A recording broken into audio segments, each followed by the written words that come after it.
You're listening to Wild Things and Wild Places, a Muley Fanatic Foundation podcast that aims to discuss issues and efforts related to the Muley Fanatic Foundation mission, the conservation of mule deer, furthering the sport of hunting, and sound wildlife management. Everybody knows I'm a Muley fanatic. It's time for Wild Things and Wild Places. And here's your guide, Joshua Coursey. All right. Hello. Yeah, you may realize now that this is not Joshua Coursey. I not only sound a little different than Josh, I look a little different, but I am Charene the Adventure Queen. And before I introduce myself, I am welcomed by some really special guests for this very special episode as I'm filling in for Joshua Coursey. He unfortunately was not able to make this episode, but ladies and gentlemen, boys and girls, Adlyn Even are putting the You and Hunt program, Youth Hunter, woo, joining us. And then we have a few other special and not so special guests, but can we introduce ourselves? Who are you pointing at there? Who did you point at? These guys. I don't know if you recognize that voice, but that is the Adlyn. Do you know who that is? Yeah, it's Cody. The Cody Robbins. Cody with a capital C. Capital C Big from Sea Dog. Live the Hunt. Woo! You should call him Sea Dog now. Sea Dog. Okay, he's now forever Sea Dog. Hey girl, I am so excited to go hunting with you. Yeah. I can't wait. It's my favorite hunt of the year, and I've been looking forward to it for a long time. We better get back to the podcast, but I can't wait to go hunting tomorrow. And then these two gentlemen from the 10 Country Chapter, Muley Fanatic Foundation. Blake Fegler and Rowdy Anderson. Good job. I'm proud of you. Yeah, that was good. And for those of you that don't know me, I'm Charene the Adventure Queen. You may have seen me on stage last year for the 10 Country Chapter with Jim Shockey at the big banquet. Ladies and gentlemen, for the 2024 banquet, we have Cody Robbins who will be joining us. But Cody is actually going to be our very special guest for that event. Adlyn joined us last year. We had a lot of fun. And then also, just to be transparent, I also produce and edit this podcast that you're listening to right here, Wild Things and Wild Places. And I'm really excited about this interview. Like I said, unfortunately, Josh couldn't be your guide today, and I know he's really bummed about missing out on this interview and this opportunity, but I'm selfish because I feel really honored that I got to be here. I live in County 10 where Adlyn happens to live. We know each other in many different ways. I know her family as well, so it was really cool, Rowdy and Blake and the crew, to have me up here as well for this. But Adlyn, we talked earlier about Cody joining on the hunt. It was a surprise, right? First off, you didn't know. So is there like more pressure now? I don't know. There's probably more pressure for him because I'm super cool. Yeah. And Cody's has to hunt with me. He's the lucky one here, right? Yeah. Girl, my heart's already pounding. I'm excited. I just hope I can keep up to you, and I hope I'm not shaking worse than everyone there when we see a big muley buck. Pretty cool to have him come down for this, right? Yeah, I think he drove. I don't know. He came all the way from camp. I think he drove because there's a big Live to Hunt truck rolling around DuBois, Wyoming, right? I drove 14 hours, and I had my hair blowing back all the way here. Now, Adlyn is a part of the Putting the You in Hunt program with the Muley Fanatic Foundation, and Adlyn was diagnosed in 2022 with a rare aggressive form of cancer. In February 2023, she was done with her treatments. High five, sister friend. And things have been going good. Yep.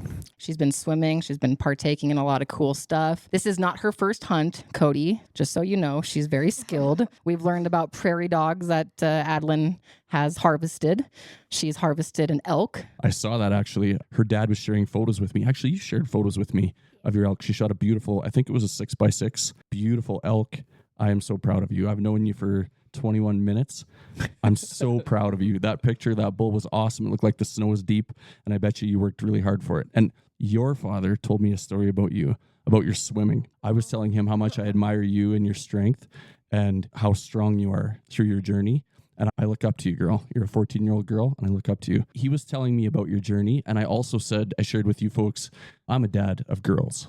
And to have the strength to talk about that kind of stuff and just to stand there strong, that's admirable. Very admirable. I admire you. You're a warrior, and I look up to you. I'm counting on that to come through on this hunt too here as well. We talked about your dream on what kind of drop time you're looking for. And Cody, do you have any advice when you talk to her about the first day and you see a couple of bucks and she gets really excited and you're like, man, I want to take that one. You want her to wait, right? Because you're looking for a certain one. In my hunting experiences, I've learned that it's in the eye of the beholder.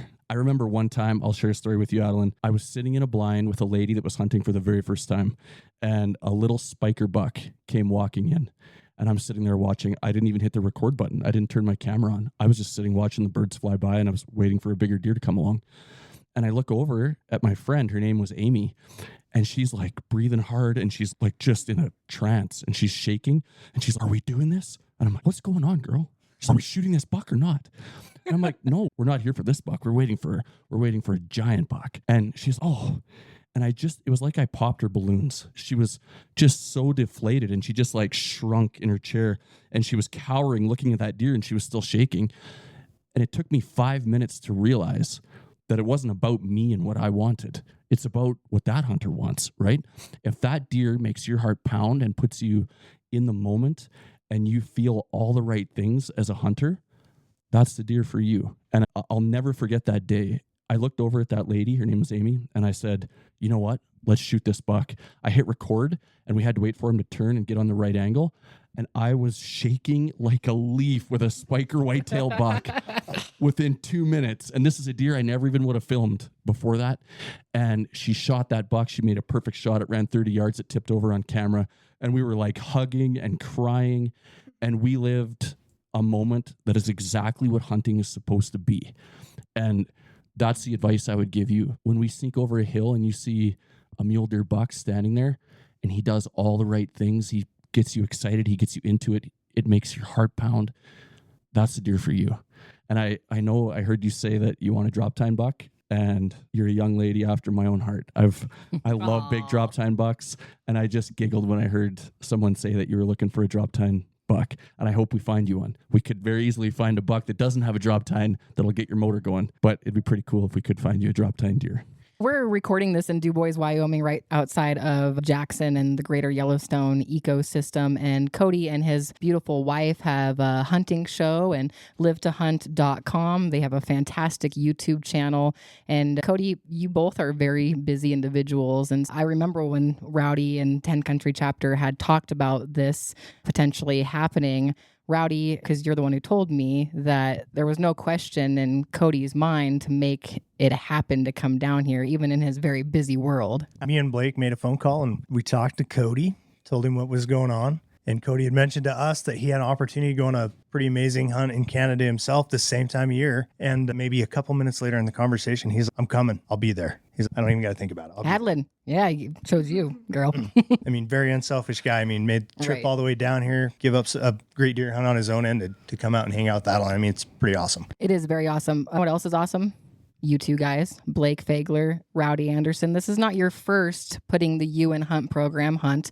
I don't even know what number it is for you guys at this point, but you've been involved in a lot of, I know not all of them have a awesome celebrity like Cody able to join on them, but you guys have been boots on the ground for this. Yeah, I think this is going to be number 16 since 2018 was our first one. Yeah, we've done a handful, and everyone's special in their own way, and I don't think you could top our own season, our own hunts. These are the weeks that we look forward the most. The 10 country chapters were referring to the fact that we're hunting in County 10 for this, putting the You and Hunt program. They're not all in this area, like he had mentioned too. Some of them require a bit of travel too, for not only the folks that are involved as far as the youth and their families, which a lot of those require a lot of travel, but the folks who are the volunteers and the people with the Muley Fanatic Foundation too. And we have a stellar group of people that, especially on this late season deer hunt that we're about to go on, I'll speak for myself. This is probably the most special hunt that you can go on. The tag itself, right? Right. I mean, this is amazing. I mean, whether you harvest a deer or not, to come up here and witness what's taking place for the 20 days in November that this tag is open it's unreal. It's awesome. Goosebumps. And just to be a part of it. But we have a crew of people that take a bunch of time off and come up. We got it going on. It'll be amazing. Win, lose, or draw, this will be amazing. Yeah, I can't wait to see the photos, hear the success story, the harvest as well. Cody, what is it being a hunting celebrity? And obviously your wife is a huge celebrity as well, but how do you prepare for a hunt like this? I got to be careful how I word this, because a lot of people might attack me for saying that sometimes hunting feels like work or there's a lot of stress involved when it's your business. There's a lot riding on things. When you have a hunt that goes bad, when it's your hobby, it hits you, it cuts you deep because you're looking forward to having success. When it's your business and it goes bad, you have that personal that feeling of failure, but you also have that feeling of failing the way you provide for your family. So there's a lot of pressure. And coming on this hunt, to start off, there are so many people in the hunting world right now that put themselves first. They plan hunts for themselves. They go on hunts for themselves. They do things for themselves. And they don't even realize what they're missing out on. I've hunted my whole entire life. I was Jim Shockey's cameraman for 7 years. I traveled the world with him. I hunted in 15 different countries with him. I had elephants charge us, hippos, lions, leopards. I was on top of mountains in Tajikistan. I got altitude sickness or food poisoning in a yurt on the Tibetan Plateau in China. And I'm telling you right now, my best, most memorable hunts, the hunts I enjoyed the most, are hunts with kids. To see these gentlemen and what they do and what they have organized, their selfless efforts is huge. And when they asked me if I wanted to come on this hunt or if it would be even a possibility, I had a hunt planned for myself. I've been on 1 million hunts for myself. To come here and see Adlyn get her chance at a great big muley buck and see a community of people band together that are all crazy passionate about mule deer, crazy passionate about hunting, it's a no-brainer. This is the greatest atmosphere that anyone could create for a fellow hunter. And coming down here, when I go on other hunts, I feel stress. I feel pressure. I feel like I have a lot of sponsors that are hoping for my success. I have my family that's hoping for my success. There's a lot going on. In a way, it's work. I still love it. It's still my passion. A hunt like this, preparing for this and coming here is just nothing but butterflies and taking you back to when you're a kid. Mm-hmm. It's all the right feelings. Mm-hmm. Adlyn, do you know what's on my hat here? You see that A patch? jackrabbit. Well, it's a jackalope. Now, Cody, have you hunted one of these yet? A jackalope? They're all over here. All Come over on. in DuBois. Yes, this is the jackalope. Well, I've only been here for a couple hours. I just haven't seen one yet, I guess. They got big pointy racks on their little heads. Have you seen a jackalope? I have not seen a jackalope. I've seen some stuffed in some small town bars, but I haven't seen one outside. Well, we're going to get you your first jackalope this trip. You guys going to find him a jackalope? Yeah. And we can find one for him to ride, Adlyn. Yeah. I What do you bet think? so. Think you should ride the Yeah. yeah, I like it. You guys got something up your sleeve or what's going on here? I'm not sure if he doesn't know about the jackalope or if it's a really cool species though. Yeah, you got to fill me in. I will say that I love that hat. The whole time we've been sitting here, I'm like, that is the coolest hat I've ever seen. I was going to steal it from you, actually. I will tell you, should I tell him about the jackalope? I'll tell him. You tell him. Oh, okay. They're basically an animal, and you can find them in the woods. Usually they're next to pine trees, and they're like, they come from 1 foot to 5 feet. And sometimes you can ride them, and sometimes you can't. Do you think you'll see one out with Cody? Yeah, probably. I'm excited about it. Can we get a tag for one? Or Yeah, I bet so. We're pulling his leg, huh? Yeah. It's a mythical creature. Unbelievable. I know. Can't But believe I you just had did you that to for me. a moment. You did. You totally had me. I was like, people can't see him right now, but he thought it was real, huh? Good job. Good job. She was playing right along. Very good job. Adlyn, I'll get you back, girl. We got 5 days to hunt together. I'll get you back. Adlyn, what are your favorite snacks to hunt with, to take with you? Corn nuts. Corn nuts, all right. You guys making a list over here? Okay. We should have done this podcast like a week ago. I can't help but notice they never asked me what my favorite snacks were or my favorite drinks. Cody, I'm sorry. It's all right. I'll ask you your favorite foods after I appreciate you, girl. I feel like we can look out for each other on this hunt. Yeah. You can be my wing girl. What are you looking forward to on the hunt? The harvest, just being outside? You want to get back home? What's the... No, get back home. No, I'm looking forward to just meeting everybody and spending time with everybody and all the people. and having Brooks along and your dad? That's going to be pretty awesome, right? Yeah. Now, how old is Brooks? Same age? Yep, he's 14. Both of you are 14? Yeah. If you could have a hunt anywhere, where would it be? I don't know. Canada with Cody? Yeah, maybe like Alaska, hunting caribou, or Ooh. those big bears, those like Cody. That would be fun. But I also think this is fun. So You know, when you talk about going hunting in Alaska, that would be a great vacation for the whole family. Have you guys hunted or gone to Alaska? I have not, but I would say Alaska's probably top 5 bucket list for myself. And Blake told me he was going to take me there, so I'm just waiting. With the putting the You and Hunt program, guys, and all the stuff that entails with this, Are you guys ready? Everything prepped? Everything ready to go? You feel good? Yeah, absolutely. I think going off of what Cody said earlier, it turns into a little bit of a job and there's a little bit of stress and it's a little bit different than your own hunt in a way. You overthink sometimes and you overplan some things and you want to follow a script when hunting's not following a script. But yeah, I would like to say that we've got it pretty dialed in, especially this hunt. There's a lot of thought and time and energy put into it. And I think we've getting it dialed into exactly what we need to do every day. So I have something planned for Adlyn. You were asking her a hunt that she would want to go on or what she would want to do next. And I can't take her on a caribou hunt or a moose hunt. I'm an outfitter in Canada for black bears. And next spring, I want you and your dad to come on a hunt with me. There's a hat and a hoodie for you from our outfit. Where's Zach at? Where's Zach? Oh my gosh! High five! After the podcast, I will get a YouTube video up and I'll show you us hunting in what we call the bear cages. So we sit on the ground and you're right at eye level. It's just like a shark cage. You know, when people go down underwater and they take photos of sharks, it's the same kind of thing. And you sit in that cage and there's some nights where there's people see 12 to 20 bears fighting, climbing on the cage. If you've teased me and stolen my treats out of my lunch kit, I might slap some bait against your cage so they come really close. Uh-oh. But Adlyn, I've only known you a couple hours and I just want you to know I love you, girl. And I'm excited to take you hunting in Canada. Wow. that just happened live. Do you have your passport? No. Wow, Adlyn. Saskatchewan. And you got to spell it for me right now. Oh man, I tried. You can't cheat. 1 sec. I would tell you how to spell it, but I might not even know how to spell it. What's the outfitting company that... So I started L2H Outfitting Co. 2 years ago, and it's just always been a dream of mine to be an outfitter. I love the TV stuff, and I think I'll always, be producing hunting stories, whether it's, I would say, television and YouTube and digital, and it's just, that's my passion. But my second passion, or almost my same passion, is taking people hunting. I absolutely love it. Since I've had the show, just with the people contacting us, we get bombarded with people that want to come hunting in Canada with us and they think we're an outfitter. So I decided to take the plunge and buy an outfitting camp, and it is just so much fun. It's a riot. We have giant black bears. You see, sometimes there's some nights that hunters don't see a bear at all. It's pretty rare.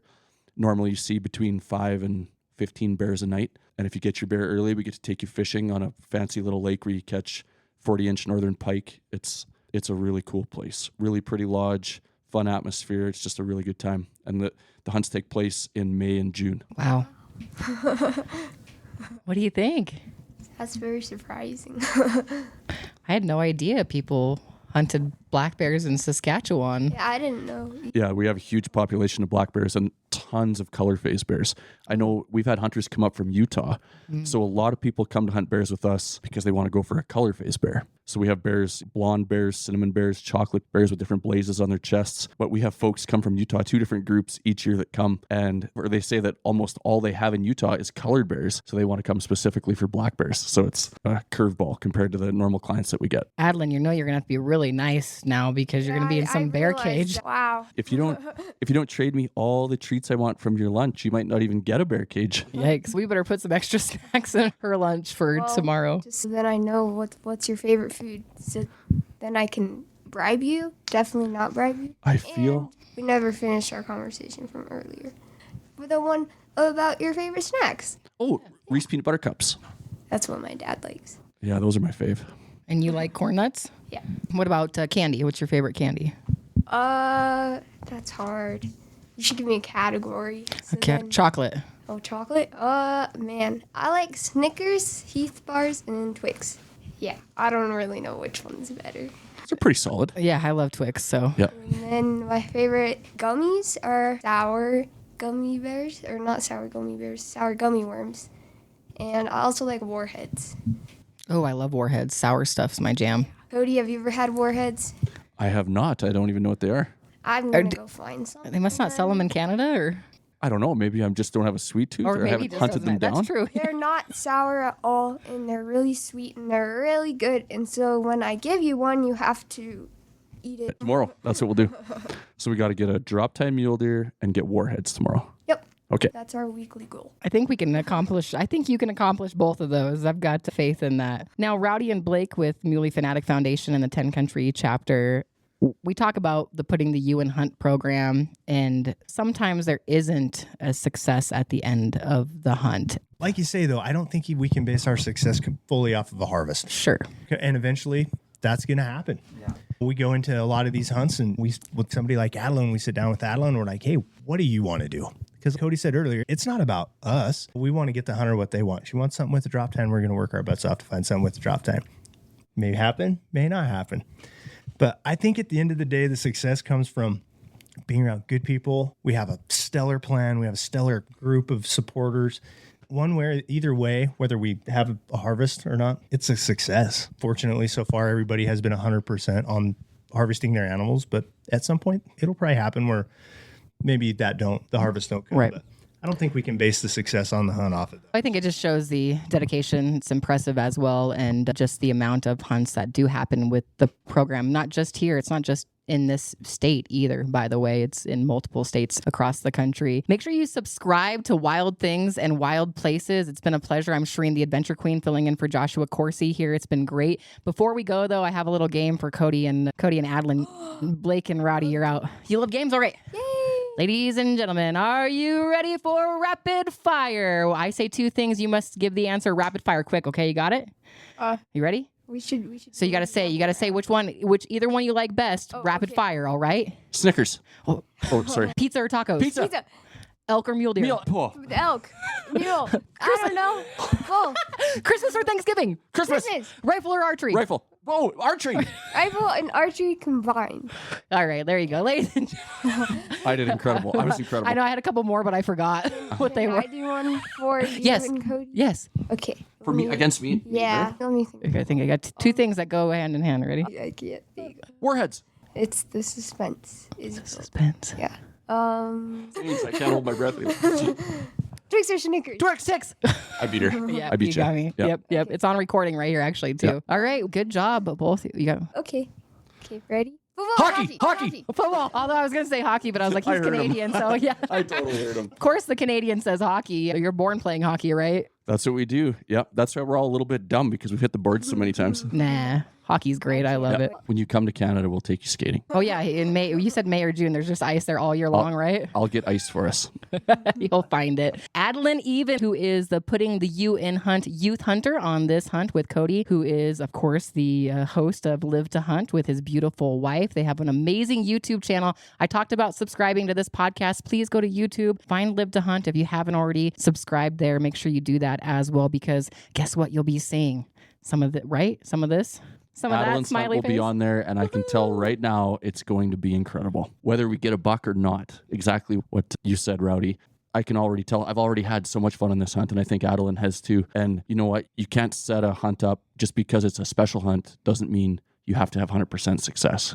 It's still a hunt, and I can tell with the group of people that have banded together, we're going to have a great time, even if we don't see a deer. I have a recommendation to make a secret handshake with Cody, so that when you go back for your black bear hunt, remember it, okay? So you got a few days together. You can make a little secret handshake. We'll do it. Yeah, all right. We'll be back with another episode of Wild Things and Wild Places. Joshua Coursey will come back as your host. It's been a pleasure to be here. I'm Charene the Adventure Queen. And again, make sure you hit subscribe, give us a follow. Keep an eye on the 10 Country chapter on Facebook, as well as Live to Hunt for some footage, some post footage, and some great success details. We'll be back with more.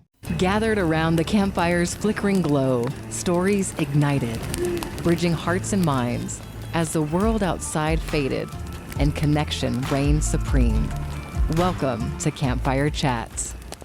Joining us today to talk and celebrate the passion that we share with brothers and sisters, and that is as one that we are proud to be able to call ourselves hunters. And having a hunter join us today, Chris Steffen. Chris, welcome to Campfire Chat. Hey, thank you. Yeah, so we want to talk about hunting, and we want to talk about you specifically as a hunter. And let's start at the beginning. How long has hunting been a way of life for you?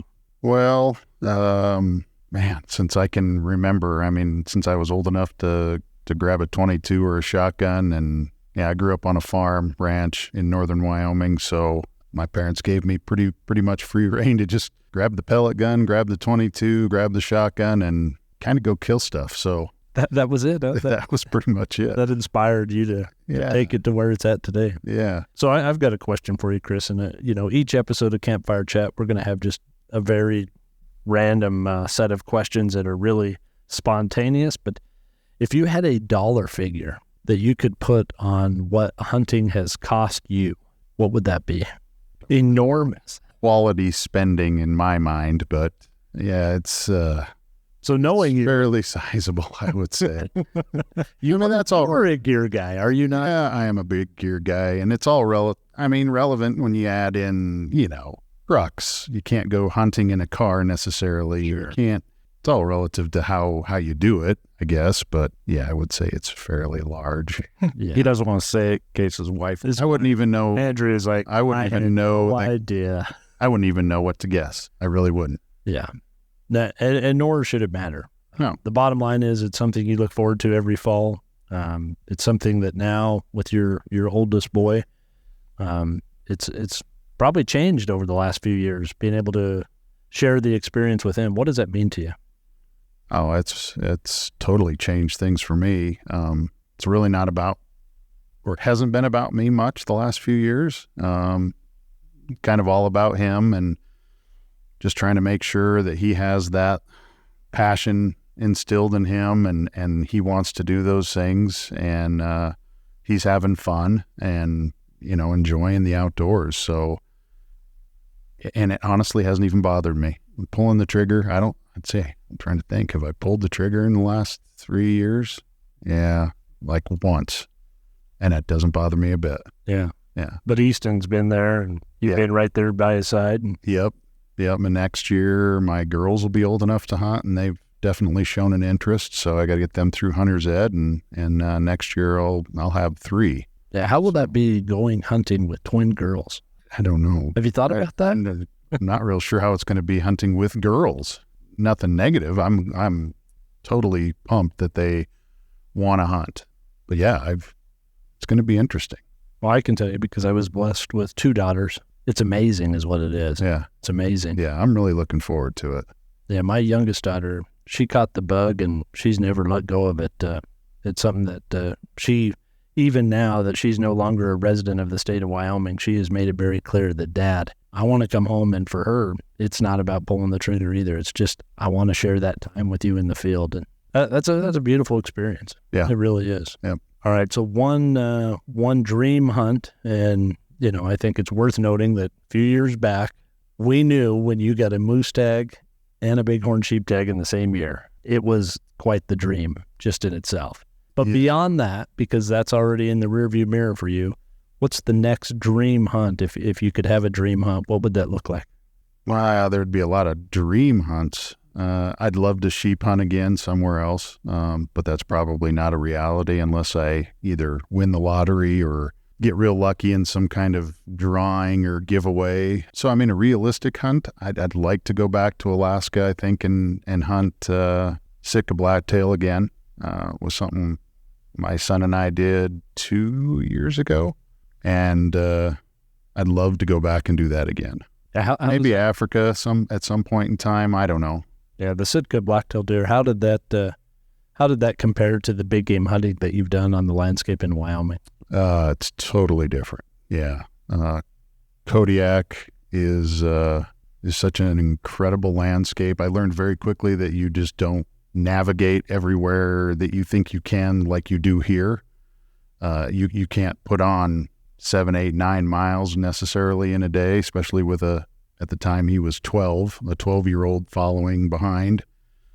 Just the terrain and everything is so much different, but it's incredible. It's really cool up there. How do you define success in your hunt, Chris? For me now, I think it's just my kids' success, seeing a smile on their face, kind of stressing to them that it's not all about pulling the trigger or letting an arrow go. It's about the whole experience. Of course, when you're 12, 13, 14, my son's 14, he'll be 15 in September, to him, that is success. It's killing stuff. Yeah. If you don't, it wasn't a good trip, right? Yeah. Not necessarily not a good trip, but yeah, it lacked the finality of what you set out to do. Yeah. He gets bummed if we're not seeing things that, he's got licenses for, but at the end of the day for me, And it's really gone full circle. I used to be that way. I'd be bummed and disappointed if I didn't, kill animals. But I guess I've just hit that point in my life where now it's just more their enjoyment, just having a fun trip, seeing things, experiencing different things, and just having fun. How important is the meat to your dietary needs of your household? Is wild game a staple of what's in your freezer on a regular basis? Yeah. My wife won a half a beef 2 years ago, and we're down to the very end of it. And we didn't kill anything last year, I don't think. Yeah, and we didn't kill anything last year. Had some opportunity and didn't. And my wife gave me a directive for this fall. You better start killing some stuff. Yeah, keep, huh? Earn my keep. I think she thinks maybe I'm out there just, basking in the sun of the fall and drinking a cold beverage or two, but it's what we eat. It's not for that half a beef we won or she won. That's like the first beef we've had in the freezer. We rely a lot on elk and antelope if we can draw antelope tags, but and occasionally a deer or two. So, and you've had a moose, you've had a bighorn sheep. Yep.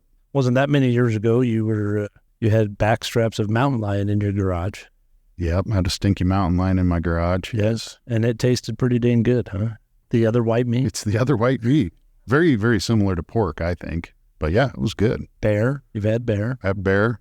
Of all the things that you know now at your age and at your level of experience in taking to the field as a regular annual routine in the fall to hunt and pursue those aspirations, what could you tell yourself if you could go back and tell the younger self what you know now? What have you learned that is different from what you know today compared to when you have an early recognition of young adulthood, maybe not childhood, but as a young adult that was taking up hunting as an activity you were investing into?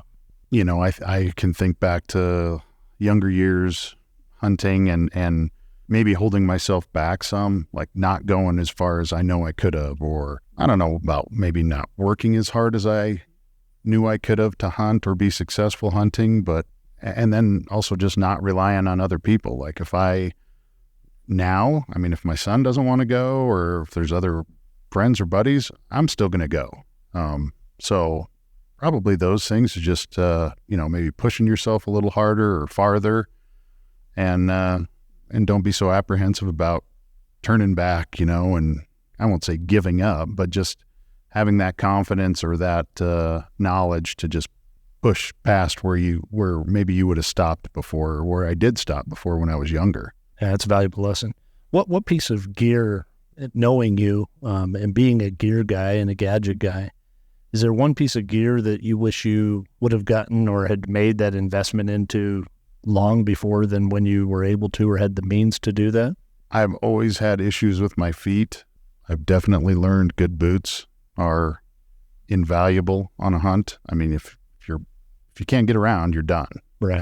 If you're working on blistered up heels and whatnot in your feet, you're done. So definitely, I think I've learned the value of having good quality boots. That's probably the main thing. Yeah. What boots do you support now? I have been using Crispies for probably about 7 years. Bomb-proof. I love them. I mean, they just fit my feet well. And what do you wear, Joey?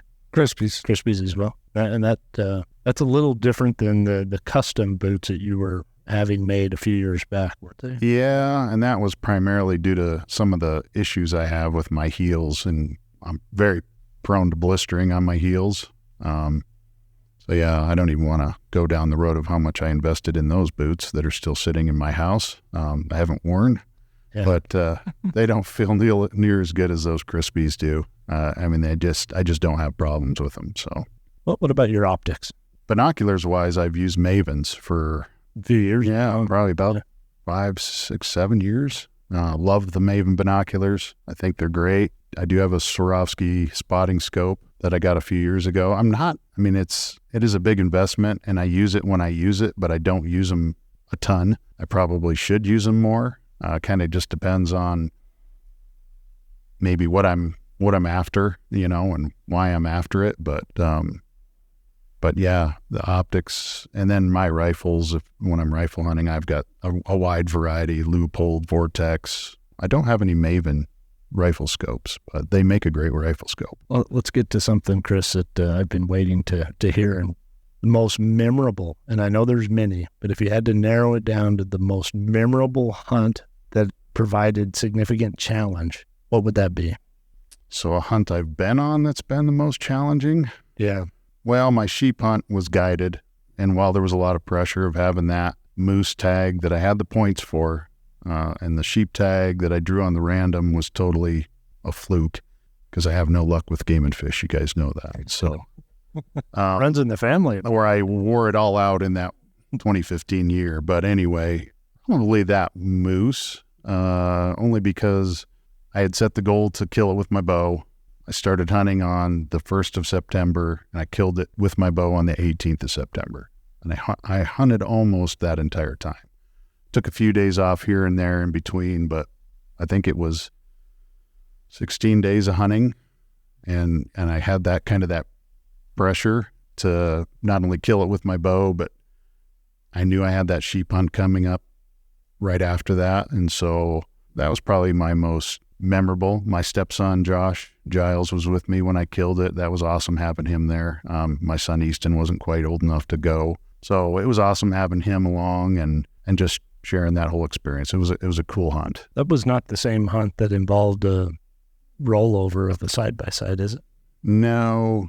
I just remember in the mental Rolodex, is that Chris in the ER in Kimmer?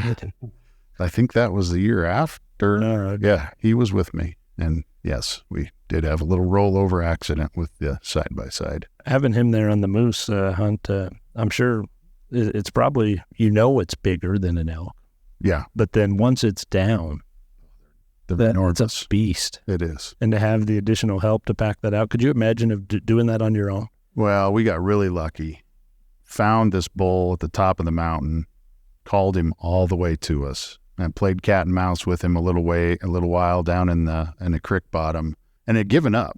We'd gone back to my truck, and we were on a little 2-track, and we were leaving the area, and he came out of the trees right to the 2-track, and I put a small stock on him, shot him, and he literally fell over about 15 yards from the 2-track road. So you can't say you don't have luck. No, in the world of moose hunting, I don't think it gets much better. And after we got him broken down some, had 2 friends come by that helped us load it. Yeah. So I can see why that was a great memory. Yeah. Yeah, that's a beast of an animal to try to pack that out and try to do that over, 2 or 3 miles. You could see you better pack a lunch. Oh. You're going to be in for it. Oh, yeah. Yeah. Was the moose good eating? Oh, it was so good. Was it? Yeah. He wasn't a real old bull. I never did get him aged, but I think he's probably 4 or 5 year old bull. And yeah, he was so good. What's your favorite big game animal to eat? I think it would be a toss up between that bighorn sheep and antelope. Antelope, yeah. Antelope, honestly. I love antelope. They get such a bad rap, and it's strictly because people don't take care of the meat the right way. Don't get them field dressed. Don't get it cooled. If you say you don't like antelope, strictly because, in my opinion, because you're not taking care of it the right way. Yeah, antelope is a great meat. Oh, yeah. I would agree with that 100%. Favorite recipe? I just like throwing stuff on the grill. My only challenge is nobody in my house, except maybe my son, likes things medium rare, bloody, which that's how you have to cook wild game. You can't burn it to a crisp, and my wife and daughter like things done. So when they say, oh, it's kind of tough, I'm like, well, yeah, mine's not. Mine's perfect. So, yeah. Let's shift. Tag results just came out a few weeks ago. Luck in the draw? No. Late season cow tags for elk, which is cool. I hadn't put in for that for a number of years, so that was kind of on the directive of my wife saying fill the freezer. So hopefully we can put some elk in the freezer between either our general elk tags or those. But no luck with deer. Kind of swung for the fences because was just given our conditions in the state. Put in for a limited quota area that was really hard to draw. Didn't have any luck there. And then antelope. I was more wanting him to draw one because he's yet to draw a buck antelope tag. Easton. Yeah. Yeah, that's tough, isn't it? Yeah. When you have a 14-year-old who took hunter's ed probably at somewhere around the age of 10, getting ready. So knowing when the 12-year mark came that, Dad, I'm ready to go, and still no antelope tag 3 years later. And this is this piece. 4th year hunting, 4th stay, which I know people who've gone longer than that without drawing them, but man, and the numbers right now are down a lot. Tags are down a lot, so I understand. It would have been nice for him to get one. Well, maybe next year. Right? Yeah. It's still a great state to hunt, isn't it? Oh, it's amazing. It's the best. Yep. I mean, yeah, it's okay. It's, I wouldn't move to Wyoming just for it, but I wouldn't tell anyone that it's wonderful. Yeah. It's all right. All right, Chris. Well, it's been a pleasure to just visit with you about hunting, something that's worth celebrating, as we know that's not only a way of life, but it's something that needs protected, it needs celebrated, it needs showcased, it needs talked about, and glad to be able to share in your experiences vicariously through all of the hunting stories that you have had over the years and your time in the field and the opportunities that we've had to share in those experiences together. It's always been a joy to take to the field with you and participate in our youth hunts together. It's something that we value and cherish, and I don't think we probably could say it clear enough, but it truly defines us. Yeah, it's kind of what I live for all, when I'm not hunting, that's what I'm looking forward to is the next hunt. So, and it's important to your family, and so I wish you the best of luck in filling your freezer this year, because that is an important aspect of who we are and what we are. Thank you. All right, that's another edition of Campfire Chat. We thank you for tagging along with us, and again, allowing the opportunity for Chris Steffen to talk a little bit about his experiences and what hunting means to him and his family. That's Campfire Chat. Until next time, happy trails. And that wraps up another episode of Wild Things and Wild Places. But remember, the journey doesn't end here. Make sure you never miss out by subscribing. Whether you're listening to us on your favorite podcast platform, streaming us on our website, or following us on social media, subscribing is the best way to stay connected. Thank you for joining us, and stay tuned for more wild episodes. Everybody knows I'm a Muley fanatic.